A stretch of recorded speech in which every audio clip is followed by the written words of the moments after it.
Committee on Corporate Laws. He has written so many papers and articles.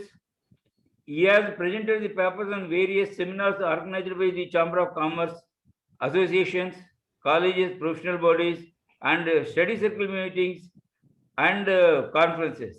He is the recipient of the Best Speaker Award on Company Law from ICAA Study Circle.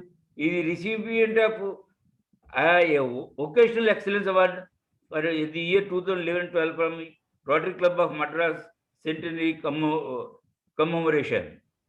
With this brief introduction, I am introducing Dr. B.Ravi to the August webinar participants. Thank you, Chairman Garu, for giving the opportunity. Thank you, Vasudeva Garu. Now I request Speaker C.S. Ravi Garu to take up the session, sir. Thank you very much, Chairman. And thanks also to Mr. Vasudeva Garu for the generous introduction about me. And I convey my greetings to all the members of the Visakhapatnam chapter. Though I would love to come in person and address you all, due to the prevailing circumstances, I'll be able to address you all virtually only. That doesn't matter. We will hope and pray that this pandemic will come to an end soon, and we all will be having the happy occasion to meet and exchange our views. Now, with this prelude, let me get on to the subject. I have a slideshow to share.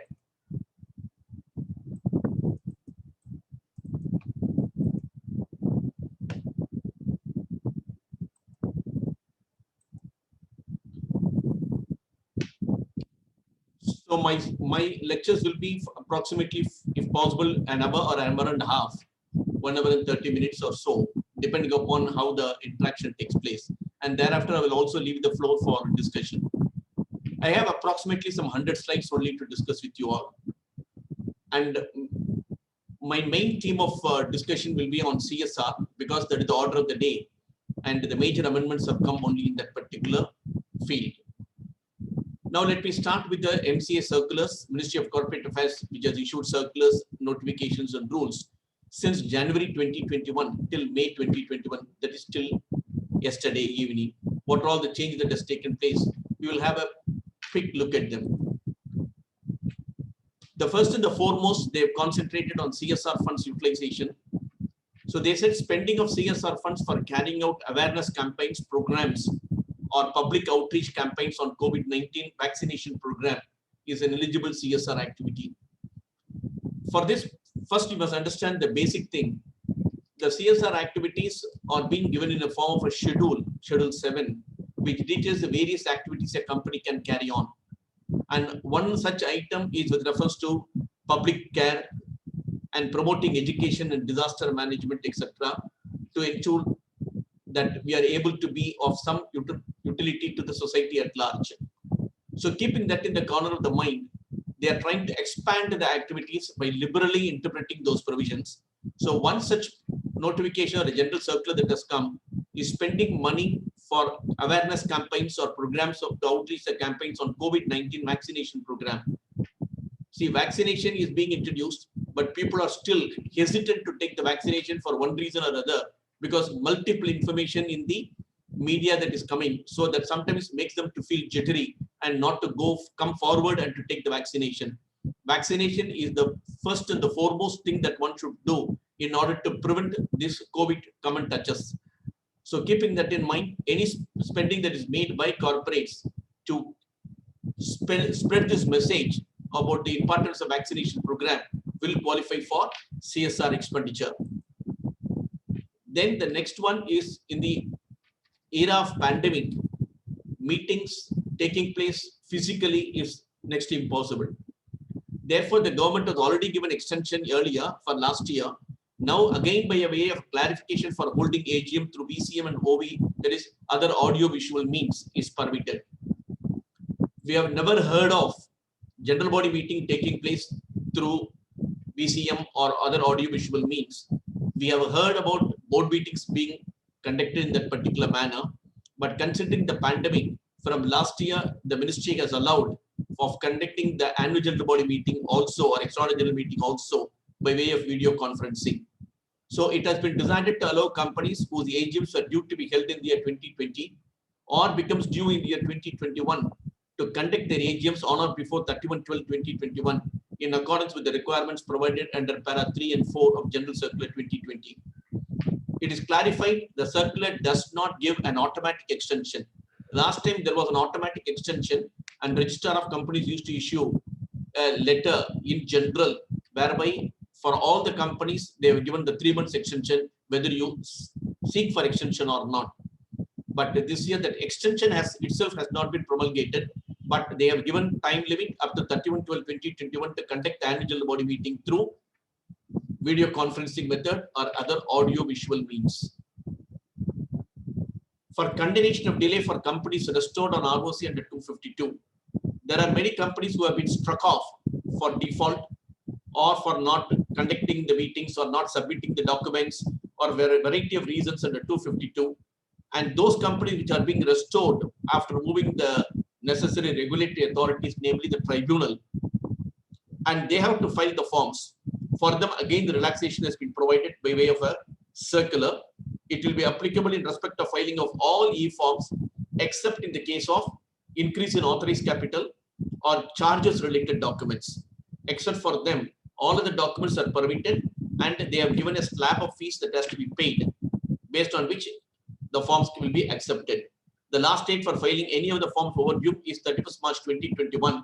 In all, it's already they have given another circular which have extended this time limit also.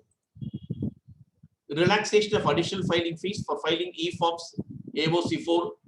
I need not tell what is AOC4 to this August audience. And similarly for consolidated financial statement or XBRL, etc. For the financial end at 31/3/2020, no additional fees will be levied up to 15th February 2021.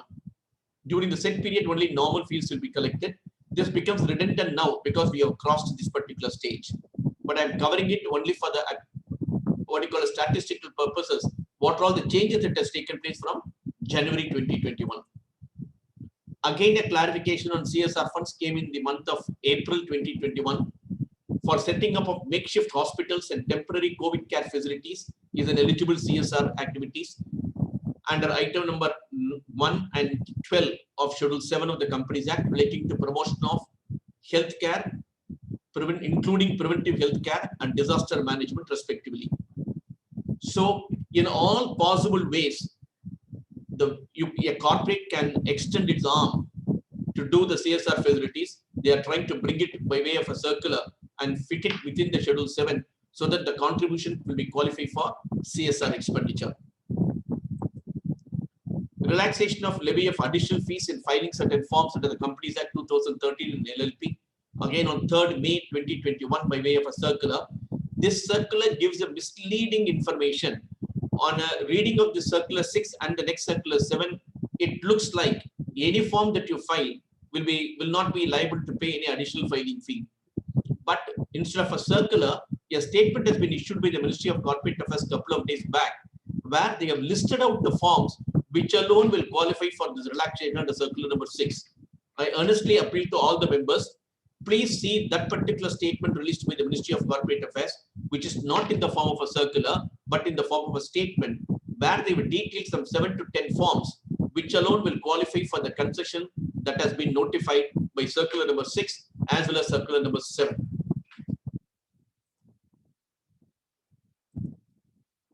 The gap between two board meetings under 173 of the Act. As you all know, the company law mandates that the time gap between two board meetings shall not exceed 120 days. Now they have extended for the first 2 quarters of 21-22, that is April, May, June, and July, August, September. Instead of 120 days, it can go up to 180 days. There are 2 points that you have to keep in mind. They have not talked about calendar year, they are talking about the financial year. And the financial year, that too, they are given this relaxation only for the first 2 quarters, namely April, May, June, and July, August, September. Only for these 2 quarters, this relaxation is available. Second point that you have to keep in mind is that they have not done away with the mandatory requirement under the Act, namely 4 board meetings should take place in a year. So that mandatory condition have to be complied with. The relaxation is only with reference to the time gap. So beware, It doesn't mean that because of the relaxation, the number of meetings can fall below 4. It is not permitted under the Act. Again, a clarification on CSR funds, spending of CSR funds, establishment of medical oxygen. This is the acute shortage, not only in one particular state, almost in all the states in the country, there is an acute shortage of oxygen. I think things are getting improved because from neighboring countries, oxygen concentrators, oxygen cylinders, everything started coming in. So the situation will get eased out as per the news that appeared an hour back when I was just watching the television. It was informed that since huge amount of oxygen cylinders and other concentrators, liquid oxygen, other things are coming from different places. And internally also we started generating oxygen in all possible modes. The situation will get eased out, but till such time, any person who wants to contribute towards that, it is welcome and it will be treated as a CSR expenditure. In fact, Ministry of Companies Affairs, the Secretary of the Ministry of Corporate Affairs issued an appeal. The moment you click MCA portal, the appeal only will come first. After the appeal only, you will get into the system itself how to know about MCA, their notification circulars, etc. Now coming to the notification that have been issued by MCA,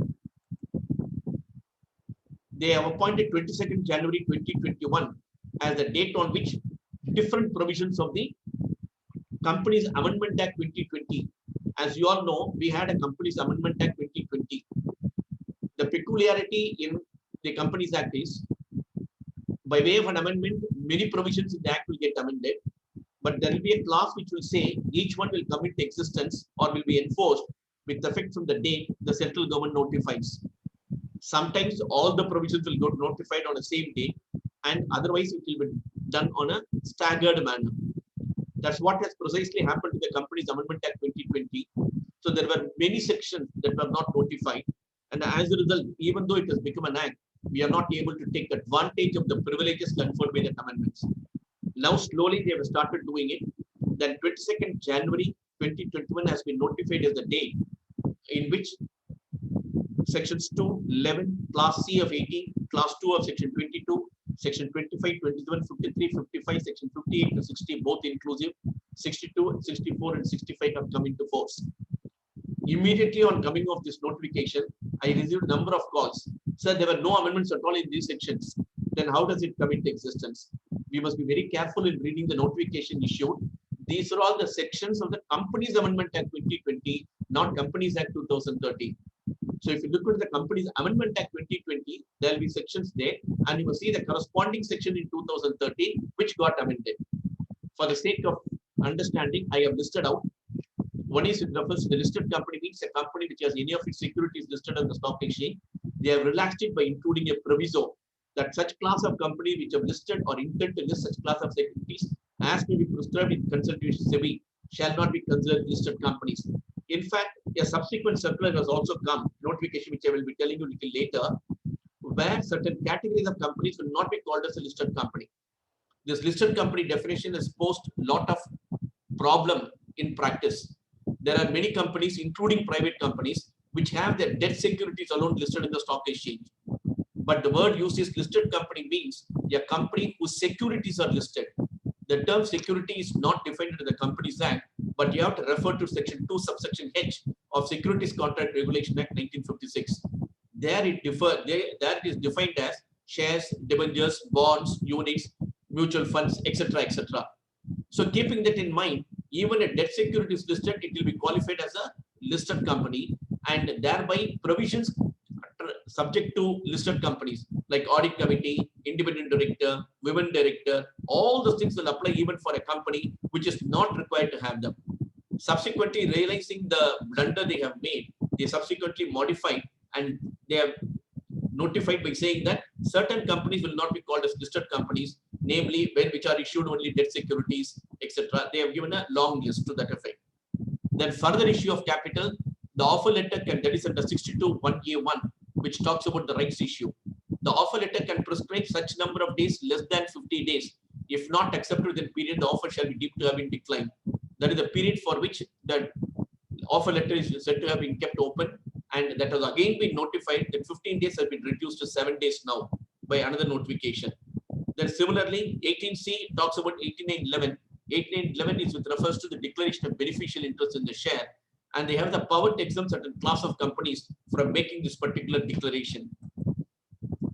And under 73G is the reference to resolutions and agreements to be filed, and for certain category of company it has been exempted, like an NBFC banking company or NBFC registered with the Reserve Bank of India, etc. So like that, various things, of which one point number, the third point is very vital, which we are going to deal at length. That is with reference to CSR, corporate social responsibility. Subsection 5, the following shall be inserted. If the company sends the amount in excess of the requirement provided in this subsection, such company may set off the excess amount. This set off provision was introduced by the Companies Amendment Act. It became an act already, but we could not take advantage of that. Now only from 22nd January 2021, we are able to take advantage of the set off provisions. Similarly, under subsection 7 is required to transfer any money. If there is a default, what will be the consequences, which has been provided under the act, which is also coming to force only from 22nd January 2021. We are going to deal about it at length little later. And these are all the tribunal provisions, so let us not bother much about it. Lesser penalties to one-person company and small company, punishment for wrongful withholding of property, adjudication of penalties. These are all the situations emanating out of what we call them as decriminalization. The Ministry of Corporate Affairs have said, instead of putting what is frightening today for any individual to become a director, or more so to become an independent director, is the penalties are very, very severe. For the drop of the hat, imprisonment is provided. Therefore, they are a little bit jittery. And hence the law wants to, what we call them as a decriminalize. Therefore, most of the provisions under the Companies Act either is subject to fine or subject to penalty only. So wherever the word penalty is used, adjudication, wherever fine is there, you can go for a compounding. And only very few cases, like misleading information about fraudulent statement in prospectus, etc., or deposits are being taken by deceiving people, those situations only, imprisonment provision still continues. But for that, all of the provisions, they would virtually decriminalize the whole thing. This has given us a boost to many people. In fact, those with experience, expertise, and knowledge to come on to the board of many companies. And again, the central government has appointed 22nd January 2021 as the date on which section 21 of the new act will come into existence. The 21 again talks about CSR only, that the company spends in every year, at least that is mandatory spending. If you don't spend it, what that has to be done? If the company fails to spend the amount, what should be done? Which has been given there, which has also been come into existence or enforced only from 22nd day of January 2021. And the subsection 6 is talking about ongoing project. What is this ongoing project? Of course, when I come to the details, I will explain to you. Now I am only telling you what are the provisions that has been notified by the Ministry of Corporate Affairs with effect from 22nd January. Though all these provisions came into force from in 2020, the actual implementation started only in the year 2021. Similarly, another notification is producer company. This producer company was there under the Companies Act 1956, and subsequently it becomes a dead letter. When 2013 Act comes, there was no chapter at all on producer companies, so the provisions given to the 1956 Act was utilized. Subsequently, a chapter was introduced by the Amendment Act, but unfortunately, it was not brought into force. And 11th February 2021 was the date notified by the government. From when onwards, producer company has come into existence. So producer company started getting a life again. There are more than say 30 to 40 sections dealing with producer companies, and that has also been given a fresh outlook with effect from 11th February 2021. And the 5th March 2021 is the date notified for some other provisions like annual return.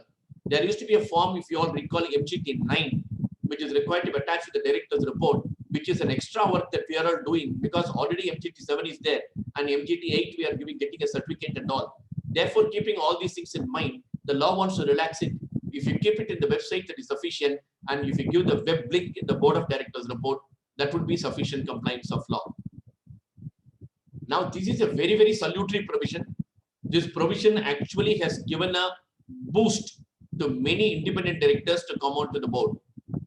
Independent directors are eligible only for certain remuneration. A, they are eligible for sitting fees. B, they are eligible for reimbursement of traveling and other expenses.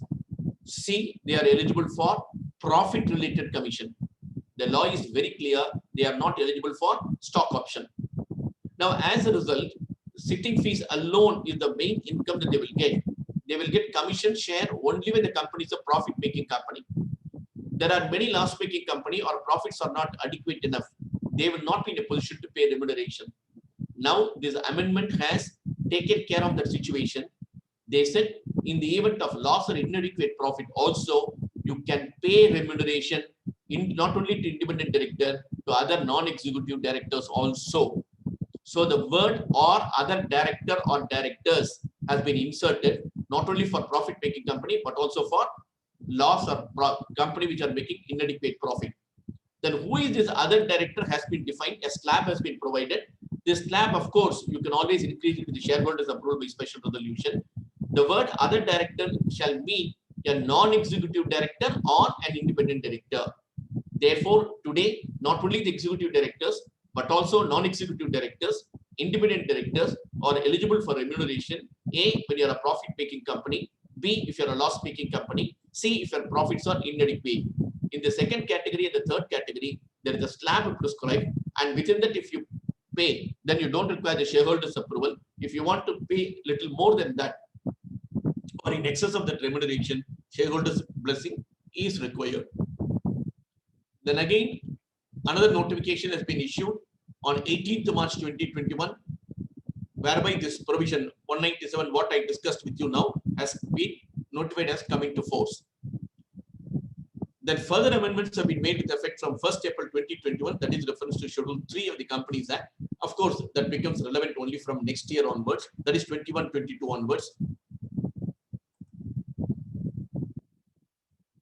Then similarly, with reference to registered valuers and unpaid dividend account, they also came into force only from 24th March 2021. So we must be very careful with all these dates from when onwards it comes into force, especially when we are advising a client and especially whenever there is any show cause notice. And this accounts trial, I mean, everyone must be knowing about this. You are supposed to give the accounting software for maintaining the books of account. The feature of accounting the audit trial of each and every transaction. It was made applicable from 1st April 2021, but after a lot of representations, it has been made only for the financial commencing on or after 1st day of April 2022. Matters to be included in the board's report is applicable only from 2021 and 2022. There are a couple of more. There is a huge amount of list of items on which disclosure has to be made. And in the board's report, 2 more items are also added. One is with reference to the Insolvency IBC Act. The other is with reference to giving the details of difference between the amount of valuation done at the time of one-time settlement and the valuation done while taking the loan from the banks or institutions along with the reasons thereof. They are all only mere disclosure, but additional exercise the board of directors have to do. Matters to be included in the company's auditor's report, applicability only for the financial year 2021-2022. Much debate was there whether this should be included in the current year audit report itself. But ultimately, it seems to have been settled down because this amendment has been carried out only in the CARO 2020. CARO 2020 applicability itself has been deferred to 2021 and 2022. Therefore, these amendments will come into effect only from that. The second view that has been taken by experts are the financial year ending is 31st March 2021. And as on 31st March 2021, whatever be the report I am supposed to give, namely CARO 2016, alone will apply, and therefore these additional disclosures will not apply. Therefore, these additional disclosures, it is almost well settled now, is applicable only for the financial year 2021 and 2022. This, of course, I have explained to you about the log facility. Board's report disclosure summary. Whatever I said, no, I just put it in the form of a summary.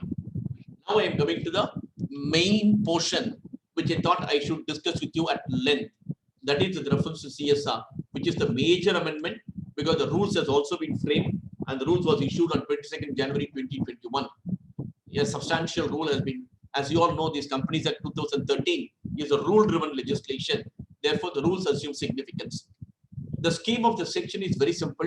It talks about constitution, disclosure, role of the committee, role of the board of directors, mandatory spending of CSR, treatment of unspent amount pursuant to the ongoing project, non-compliance of 135 and consequences, power of the government, circumstance under which CSR committee constitution is dispensed with. I am going to discuss with you all these points. Constitution of CSR. If during the immediately preceding financial year, so it is not for the current year, look at the previous financial year. That is, if you are looking for 21-22, then you must see the previous financial year balance sheet 31st March 2021. In that 21, if the net any one of the benchmark is touched, namely net worth 500 crore, turnover 1000 crore, net profit rupees 5 crores or more. If any one of these benchmark is touched, the requirement of law is you must constitute CSR committee. So we will go stepwise so that we will never miss any point. We will get a complete understanding about the CSR and the various provisions under the Act. We will never make a mistake. So one, constitution of the committee. Constitution of the committee hinges upon the immediately preceding financial year financial statements. The immediately preceding financial year financial statement, if any one of these benchmark is touched, then automatically the requirement of law constitute a CSR committee. Fine. Then what? What is this net worth? It is defined under section 2, subsection 57 of the Companies Act. What is turnover? That is also being very clearly defined. And what is net profit? There is, as per the calculation made in the 198 for managerial remuneration, that has also been very clearly defined. So apply the definition as given under the Act, arrive at the figures and see whether you are touching any one of the benchmark. If yes, implicitly obey, namely constitute a CSR committee. Now, you may have a holding company, you may have a subsidiary company, or there could be a foreign company. Merely because you are attracted, whether your holding company, subsidiary company is attracted, the answer is no. The holding company and subsidiary company will get attracted only when they, in their individual capacity, fulfill the norms, namely the 3 benchmark. Otherwise, merely because the company which is under consideration is attracted, their subsidiary or their holding company will not come under the purview of section 135. With reference to the net worth criteria, turnover and net profit for a foreign company, it shall be computed the manner in which the profit and loss account of such company is prepared in accordance with the provisions of 1381 subsection 1 subclass A and section 198 of the Act. The how to calculate it, they have given that. So 2 points we have seen now. A, if you are a company, if you fall under any one of 3 benchmarks, as per the immediately preceding financial year, constitute CSR. You are attracted to the CSR. I have a holding company. Should it comply with? Answer no. Unless the holding company also fulfills any one of the conditions. I have a subsidiary. Should it fall? Answer is no. Unless the subsidiary also fulfill the requirement. I am a foreign company. How to compute? The law provides the methodology in which you have to comply. Now we go to the next one. Once you constitute the committee, it should have some members. What should be the composition? The composition is minimum 3 directors. It doesn't say 3 members. So that means you can induct members, only the directors as members. Any outsider is not permitted. Maximum, there is no limit. But the law mandates there should be at least 1 independent director. Section 149 subsection 6 tells you the qualification to have an independent director, and 149 by itself mandates the circumstances under which a company should have an independent director. If your company do not fall under that particular section 149, which warrants an independent director, then having an independent director as a member of the committee does not arise. In which case the committee will have only 2 directors. Again, maximum, there is no limit. So the third point, the composition of the committee is 3. 1 should be an independent director. Maximum, choice is yours. If you are a company not required to have an independent director, then the minimum number of directors is 2 and maximum, there is no limit. Every stage I am counting it and explaining to you so that at the end of it, you will be thorough with the CSR. What is the disclosure in the board's report? The disclosure is, A, you must tell about the composition of the committee, who all constitute, their name, their designation, whether they're executive, non-executive or independent director, and the CSR policy. What is your policy of the company? That should be disclosed. And if the company fails to spend the money as required under the Act, the reason should be given. Up to this was the provision under the 2013 Act prior to the amendment. In 1956 Act also the same provision was there. Even in 2013 Act, the same provision continues. Comply or explain. That is the motto. Either you comply with law, if you don't comply, explain with the reasons. The same provision continues, but there is an additional requirement. The board's report of a company covered under this rule pertaining to any financial year shall include an annual report on CSR containing particulars specified in Annexure 1 or Annexure 2. Annexure 1 prior to 2014 and Annexure 2 is with reference to the current situation. You are supposed to give the details. This is the disclosure required. That is point number 4, where composition, content of the policy, if you fail to spend, reasons therefore, and send an annual report in the prescribed annexure given along with the rules itself. As you go further, things will become slightly tightened up. That's why I'm going slow. In the case of balance, in the case of what you call as foreign company, it shall contain an annual report on CSR activity contain annexure 1 or 2 as applicable to them to the extent it is applicable. Then the impact assessment report shall be placed before the board and shall be annexed. What is this impact assessment? It is a new coinage. It has come only by way of a notification and the further amendment. About that, I will discuss with you after I complete the first few slides. What is the role of the CSR committee? Formulate and recommend what this committee is going to do, what should be the CSR policy for the company. Indicate the activities the company is going to take. Recommend the amount of expenditure to be incurred on the activities referred. Monitor the policy. These are the 4 conditions, 4 things to start with. You formulate, you recommend, indicate the activities, recommend the quantum of money you are going to spend on the CSR activities, and monitor. It is not merely giving the money and sleep in peace. No, you must monitor whether the money that you have given is also being utilized for the purpose for which it has been given. Now, this was a moot question. Now the law itself answered it. There is a certification by CFO that is required now, which we will see shortly.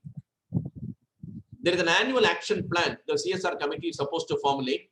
And during this year, what is it that I am going to do by way of CSR?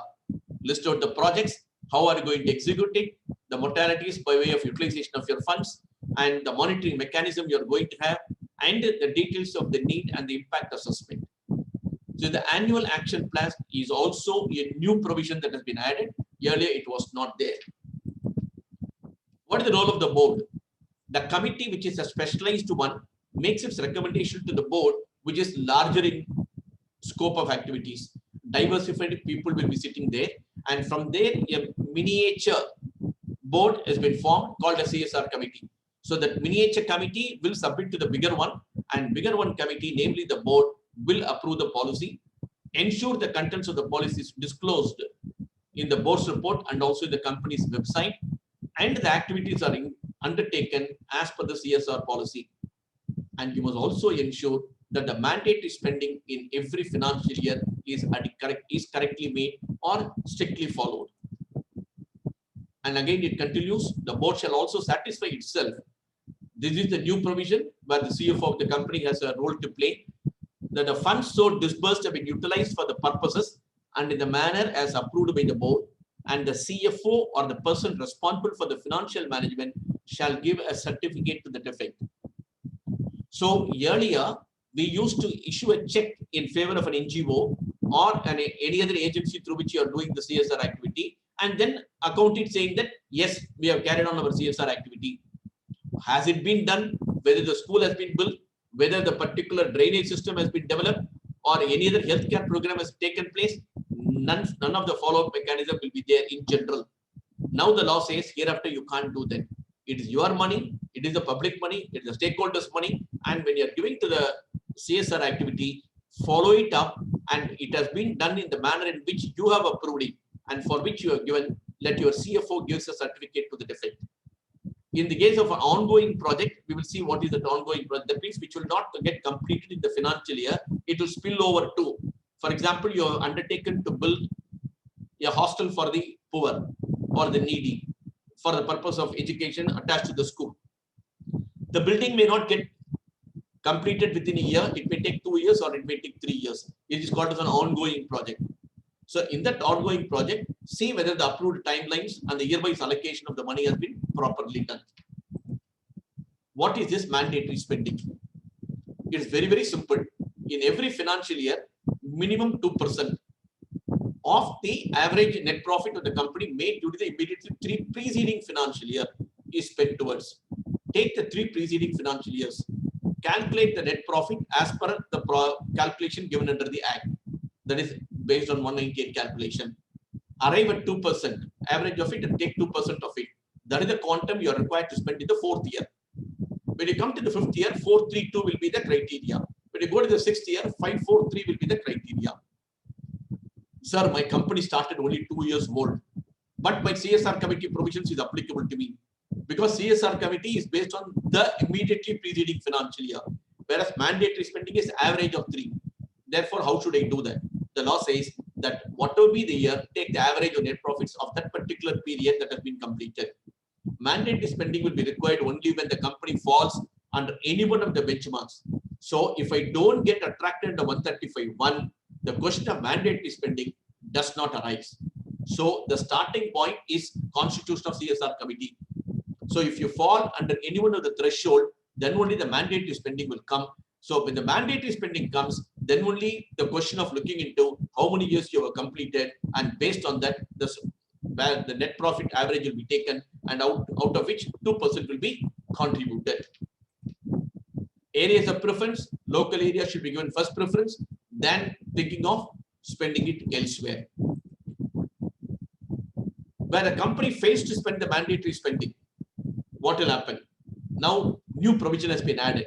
Earlier, we disclosed it in the director's report. I am evaluating the project. I am not able to get a project of my taste. I am not able to get the project which is worthy, and therefore I have not spent my money. That is a normal reasoning everyone used to give, or still under consideration by expert committees. But now today the law says no longer the tamasha. There is a mandatory spending, that is 2%.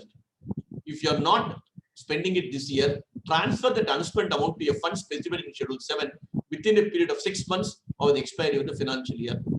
The whole intention is the money that has to be set apart, namely 2% for the mandatory spending, shall not be put back into the business.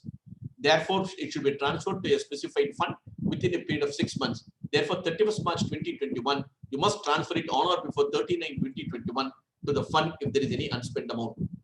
The above requirement of transfer is not applicable. The unspent amount relates to ongoing project. Because the question in the case of ongoing project, it has to be spent next year and all. Therefore, it is not applicable for ongoing project. It is applicable for one-time project only. Then what is the provision related to ongoing project? We are going to see. Set off.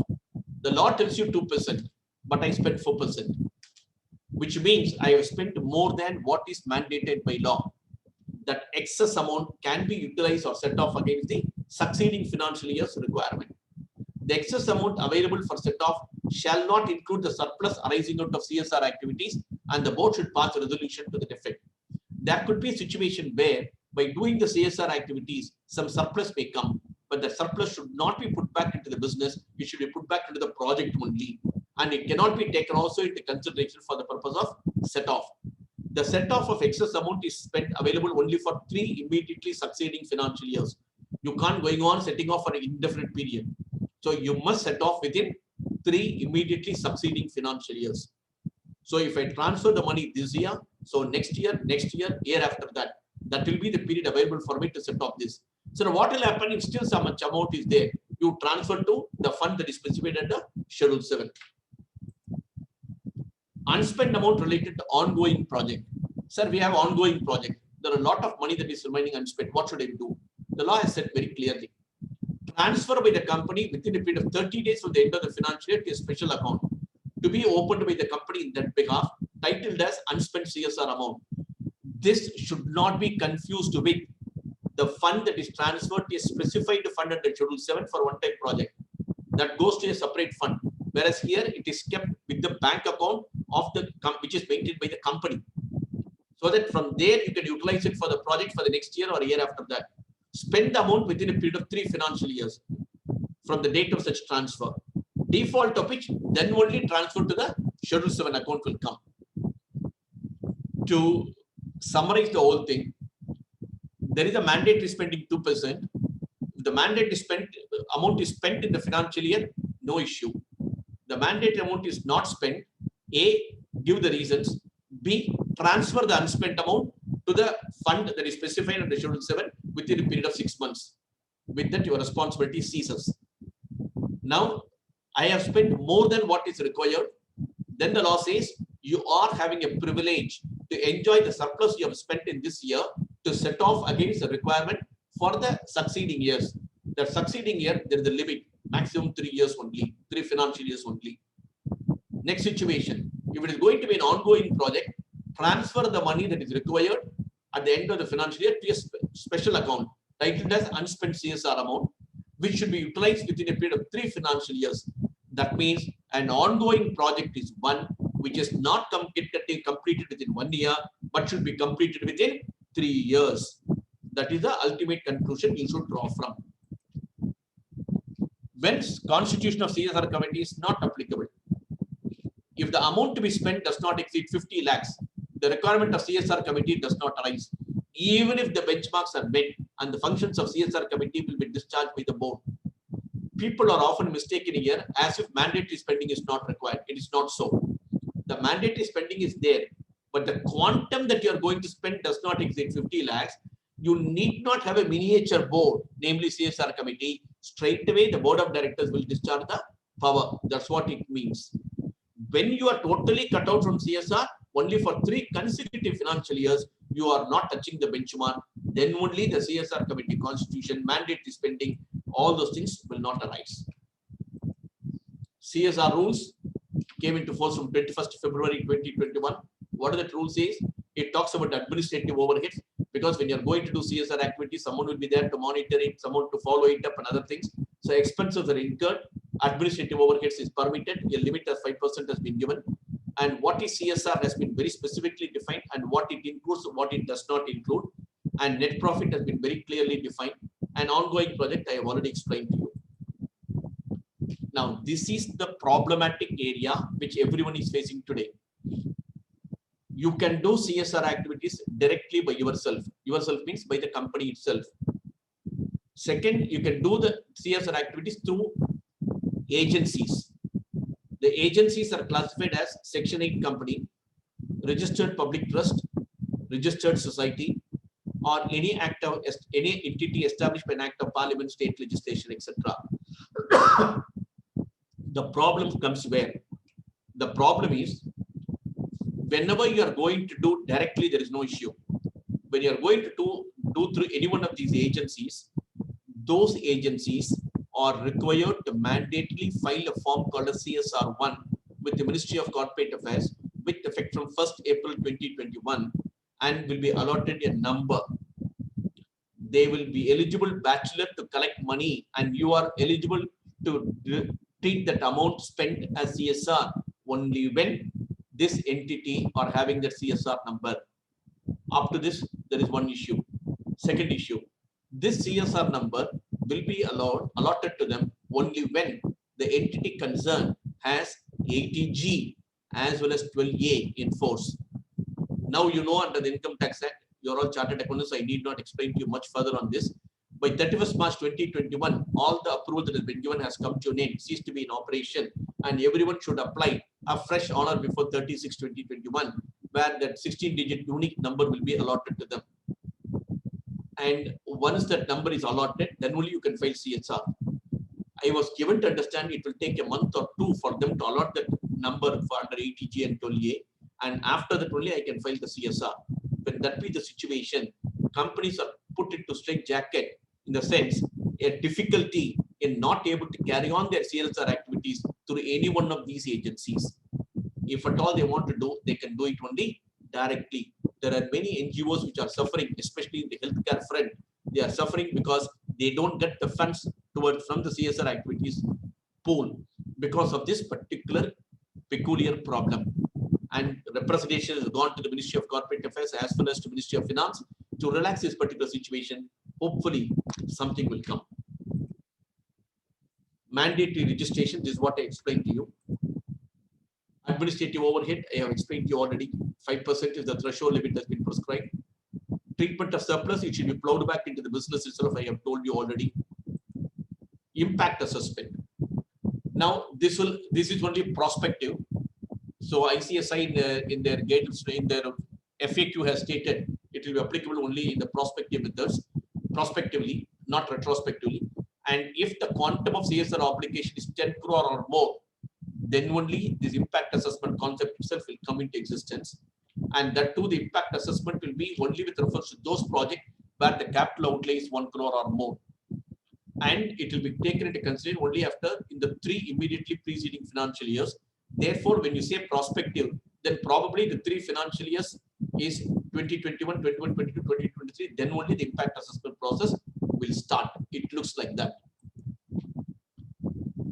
No asset can be created by the company. Any asset that has been created will transfer on to the beneficiaries. So you can either claim depreciation because it is not the assets of the company. Website disclosure, you are supposed to make a disclosure about the composition, about the CSR policy, and the projects approved by the board on the website, if any. Non-compliance, I think we need not study this for the simple reason we are all law-abiding citizens, so we always comply with law. So the requirement to know about non-compliance may not arise. Now I am going to discuss with you some issues and also give my views. They are all only my views, and you are at liberty to have a different interpretation. So with that disclaimer clause only, I am giving these issues and views. Its registration is mandatory only for the entities through which CSR is intended to be carried out, or for the company also when it does the CSR activity. The rule 4.2 creates slight doubt. The form prescribed has cleared the doubt by prescribing that only the entities through which the company intends to undertake its CSR activities alone needs to be registered with effect from 1/4/2021.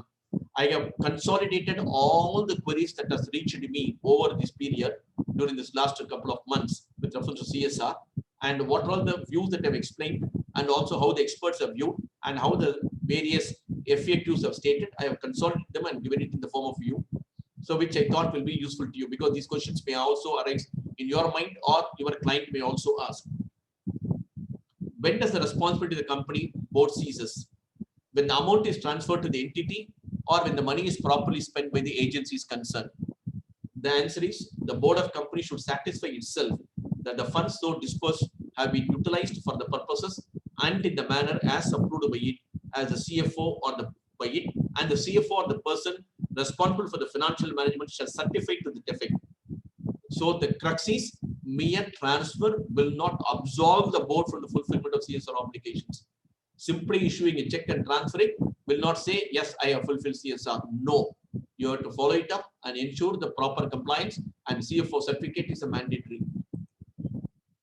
Rule 7.4 provides that CSR amount may be spent by a company for creation or acquisition of a capital asset, which shall be held by the agency which has registered themselves with the registrar and have a CSR registration number.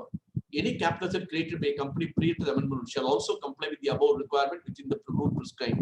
Who will bear that cost? Because when you want to transfer the thing, there is a cost, especially with the stamp duty. Will that cost also can be taken as a part of CSR expenditure? The intention appears to be the asset cannot be in the name of the company. The transfer is in the nature of a transitory provision. This can be even borne out of the CHR funds, but MCA representation has gone. Hopefully, they will clarify this concept. Going forward, assets will be created only in the name of the entity specified in Rule 7. It will never be in the name of the company. A company for the last 3 years, this is an often asked question. A company for the last 3 years did not make the CSR expenditure, though mandatory to spend. Since in the opinion of the committee of the board, proper project could not be identified. Company, however, provided the explanation in the board's report. Whether these entire unspent amount of the 3 years should be transferred to unspent amount or to the fund notified in the schedule. The answer is no. What is required is only in the year 2021, that which has happened because this provision itself came into force only from January 2021. So this has also been concurred by the ICSI FAQ. Section 135(5) second provision mandates that the unspent amount shall be transferred to funds specified in Schedule 7. The requirement has come into force only from 21/1/2021. The law does not have any indication of retrospective effect. Therefore, the unspent amount for the financial year 2021 needs to be transferred. The past need not be transferred. Is it mandatory to disclose the composition of CSR committee policy and projects in the board's report? by an unlisted company if they do not have a website. Rule 9 says the details to be displayed in a website, if any. Therefore, if you do not have a website, you need not disclose it. What will happen to the unspent amount of the previous years and how it will be rectified in the financial statement, and is there a time limit within which they should be spent? I have already explained this, so I'm not going to deal with it once again. Remaining unspent only with reference to one-time project and ongoing project, how it should be done, I have already explained. The same has been replied here. Examples for transfer in respect of ongoing project. Notification is dated 21/1/21. Board identifies the project X as an ongoing project. Outlay planned is 10 crores. Amount spent till 31/3 is 6 crores. Transfer 4 crores to the special account before 30th April 2021. Spent it on the project within 3 financial years from the date of transfer.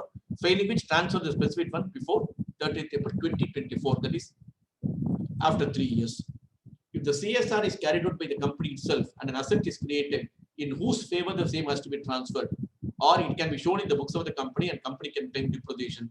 No, company cannot claim depreciation because it's not the asset of the company. It has to be transferred to the beneficiaries only. Company promoted as a Section 8 company to carry on the CSR, and there are common directives between the company and the Section 8 company. Will the CSR contribution be treated as related party transaction requiring audit committee approval? Because you know under 177, any related party transaction require audit committee approval. But the transaction between with reference to the CSR is not a related party transaction. However, the appointment of the agency, you must ensure that they are not coming within the related party. It would be appropriate to have the audit committee approval obtained before engaging the Section 8 company as the implementing agency. There are common directors. Companies in the group have decided to form a Section 8 company or a society. Should the proposed Section 8 company or society should restrict its activities only to CSR, or can they do something else also? They are at liberty to do any activity, but to qualify for CSR expenditure, the activities mentioned in Schedule 7 should form part and parcel of their bylaws. Exclamated CSR committee has recommended and the board approved a project, and the duration of the project was 2 years. Amount is partially contributed based on the level up to which the project has taken off. In the meantime, Exclamated merged with Y Limited. What will happen? That it is normally in every scheme of amalgamation, every liability, obligation, etc. of the transferor will vest with the transferee. Therefore, it is the transferee's obligation to carry on the unfinished work of the transferor company. This is some practical situation. A society has been formed and you contribute to the society. Subsequently, the society has defaulted and thereby the society registration was cancelled by the registrar of society. Then what will happen? What will be the liability of the company? Once the cancellation comes to the knowledge of the company, then the company can carry on the remaining part of the projects by engaging some other entities eligible to carry on CSR. While reporting on CSR, adequate disclosure shall be made. This issue we have to address it over a period of time about the asset that got registered in the name of the entity. What will happen to that? A healthcare program, can the logo be used? It cannot be used for the propaganda, but if it is used only for the purpose of saying this particular healthcare program is conducted by this particular institution, it is permitted. Otherwise, using it as a marketing technique, it will not be allowed as a CSR expenditure. What is the relevance of having an annexure 1 in the rule for disclosure? This is meant only for those companies which are yet to file the form till 1/4/2020.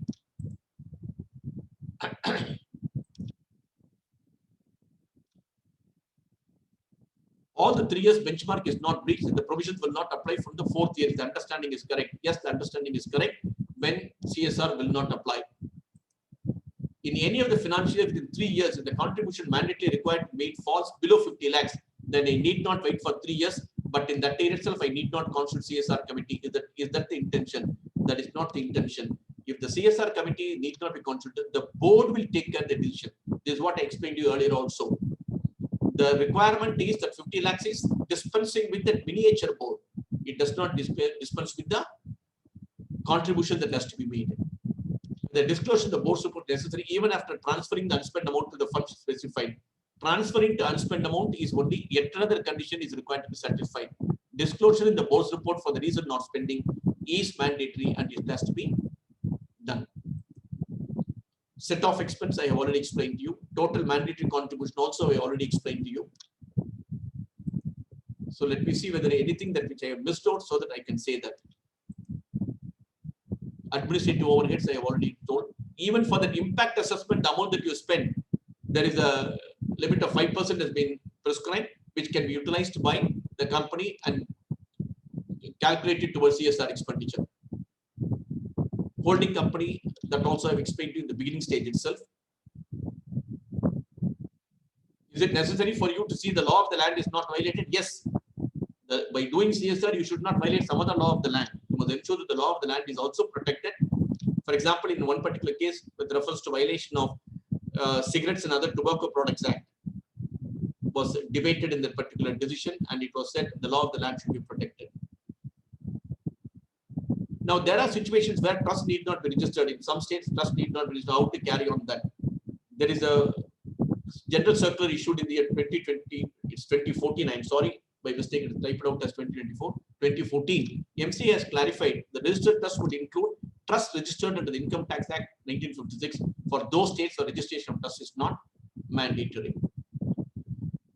I think I can stop here. If there are any queries, probably I'll be too happy to address them.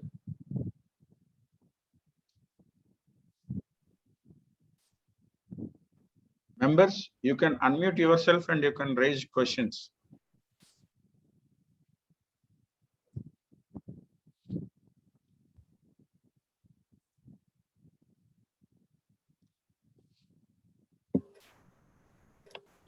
Guru Prasad Garu, I think you have some questions. You can unmute yourself and you can ask, sir. Yeah, this is Prakash. How you deal under the CSR that expenditure spent, because the land belongs to the company. It is not an asset that belongs to someone else. No, Only the construction portion of like, okay, proper house, and that is also given to the workers who can stay nearby the company only. Yeah, but that is only a temporary arrangement. Only till such time the COVID is lifted, you are giving that construction only for the construction. It will be treated as a CSR expenditure. The land will still belong to the company only. And after the COVID situation improves or once for all it is gone, probably the shed or other things will be disbanded or whatever. It is not going to be permanent construction to your employees. If it is going to be a permanent construction to your employees, then it becomes a quarters. Then it is only for your employees, which is not a permitted CSR expenditure. I see. So that is what like, okay, I wanted to, because in many cases you are mentioning CSR, any asset that is being built like has to be transferred to the society or the beneficiaries only. Whether these assets that are being built can be transferred or something like that. See, in fact, the law goes to the extent, even giving some their wages, their blouses, that what you call as mask and other thing to your employees, they are all your duty to give them as a protection. You can't claim it as CSR. Some ex gratia that is being given to enable them to fight COVID-19. Suppose some people is hospitalized or somebody is something like that. If you give some expenditure, meet their expenditure, then it is considered CSR expenditure, not otherwise. Okay. Thank you, sir. Thank you, sir. Hope the presentation was useful to you all. Good evening, Ravi sir. My name is Guru Prasad. Yes, sir. Sir, I have 3 questions. Yes, sir. One is with regard to vaccination Hello? of employees. Yes. So there are many software companies which It are is whose providing responsibility to vaccinations. audit CSR expenditure? No, sir. It is only a CFO certificate that which is required. The expenditure is not subject to any audit? No, there is no requirement under the Act to conduct an audit. So what is Only thing is the the only thing statutory is the auditor's auditor only- responsibility in that auditor only regard? have to, because in the disclosure requirement, in the Schedule 3, there is a lot of disclosure requirement now has been added. On one such situation is with reference to CSR contribution. So to that extent only you may have to see. Not to audit and find out whether it has been properly spent or not. That is left to the CFO certificate.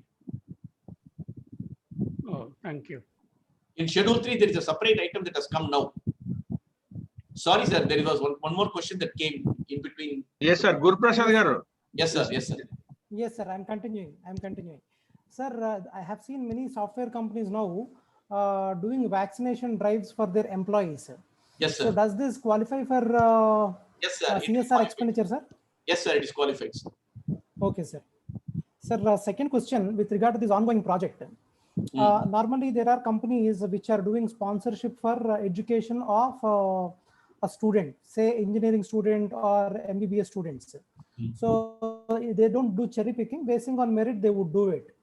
So when the commitment comes to the company that the student's education would cost something like 5 lakhs or 6 lakhs, which will spread over for a period of 4 years.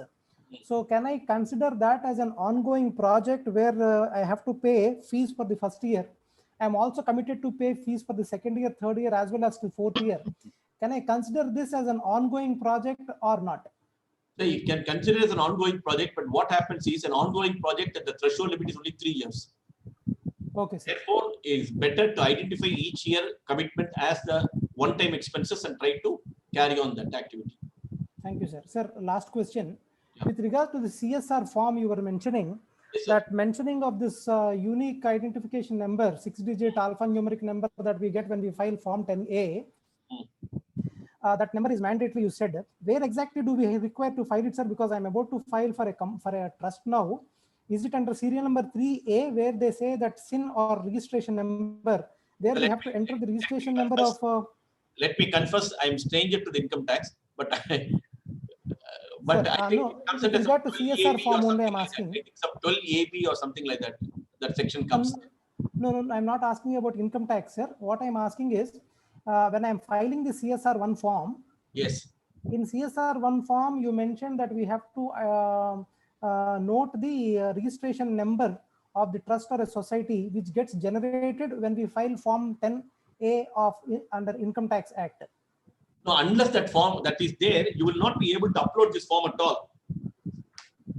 The CSR1 form, you will not be able to upload this form unless you have the ATG and 12A. Yeah, ATG and 12A we have, because that we have to anyway upload. But is applying under 10A and getting that unique 6-digit number, is it mandatory to file CSR1 form, sir? Because specific place where I have to fill in that number, there is no specific place where I have to fill in that number in form CSR1. Yes, but there is a precondition. Okay. The form CSR1 But the form, is permission to the effect. It only okay, talks about whether say your registration number, name of the entity, and other things. It doesn't talk about your PAN only details are required to be given. But yes, sir. you will not be able to do the CSR unless you have not only CSR1 but also ATG and 12A. Thank you, sir. Thank you very much. If you see the opening paragraph of the form itself, are you a company established under Section 8 with Section 12A and Section 80G? You are supposed to give a confirmation to that effect. Yes, sir. As on date, we have registration, which So is you don't 12A have and that. 80G. March it will close. That is a practical difficulty. 31st March, all the registration so far given is suspended or comes to an end. Everyone has to apply afresh before 30th June. So you mean to say from 1st April to 30th June, whatever trusts that have already 12A or 80G, they are not valid. Exactly. Okay. Thank you, sir. Thank you, Thank sir. you for clarifying. It's my pleasure.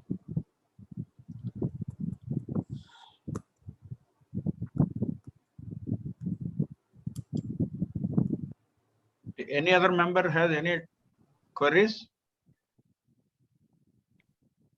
Please unmute yourself and you can pose your question.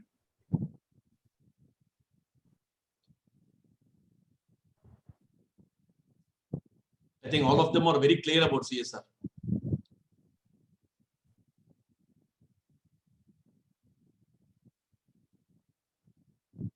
I think all of them are very clear about CSR, sir. Yes, sir. Your deliberations are very much clear about their all their doubts got cleared. You have thoroughly covered the subject. Any doubt, they can always approach me in my mail. I will clarify it.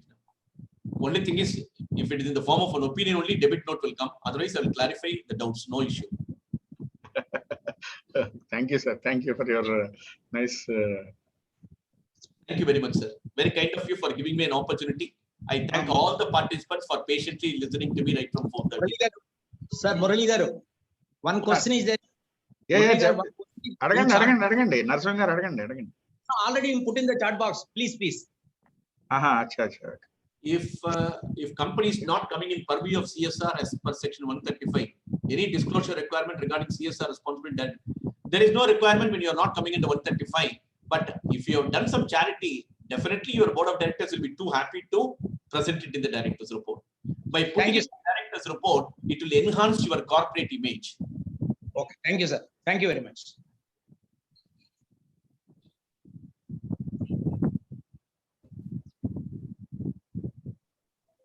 So any more queries, members?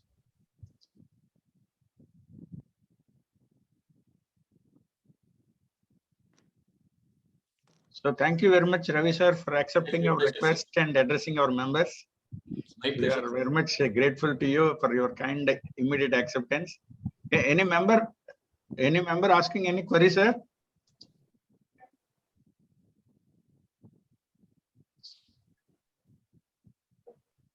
Okay. So now I request the secretary of the branch, C.A. Prashant Kumar, to propose vote of thanks. Respected Chairman C.A. Murali Krishna Garu, Technical Speaker C.S. Dr. B.Ravi Garu, senior members and other dignitaries, good evening to all. I am privileged to propose vote of thanks for the technical session on my own behalf and behalf of members of Visakhapatnam branch. I convey my heartfelt gratitude for accepting our invitation, being with us to share your knowledge on the latest amendments of the Companies Act as well as the CSR provisions. Sir, your experience in deliberations on CSR activity and the provisions on CSR as per the Companies Act is given us a deep understanding about the CSR provisions. Some of the areas like how to form CSR committee, disclosure requirement for the CSR, annual action plan, mandatory spending, and if there is any excess, how to set up for the next year's areas of performance like this, and provisions relating to the schedule 7 and the section provisions relating to the section 8 companies are very excellent, sir. And the impact assessment procedures are also excellent, and our members bagged the knowledge about the CSR and the latest changes in the Companies Act, and very much useful in their regular practice.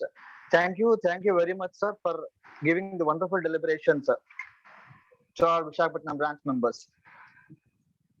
Members, attention for the upcoming program, that is recent amendments in the GST by CA Sitaraman from Chennai on 19th May from 4:30 p.m. to 6:30 p.m. I also extend my thanks to all members who are participated and got benefited by this seminar of the seminar conducted by the Visakhapatnam branch. I am also thankful for the chairman for conducting these kind of seminars for the benefit of Visakhapatnam members. Thank you one and all. Thanks a lot for everyone. Thank you, Prashant. So thank you very much, sir. Thanks a lot. So we Thank are you, sir. very much waiting for you to receive in Vizag physically for the next session. I will certainly come and enjoy your hospitality. Thank you, sir. Thank you very much, sir. Thanks a lot. Very kind.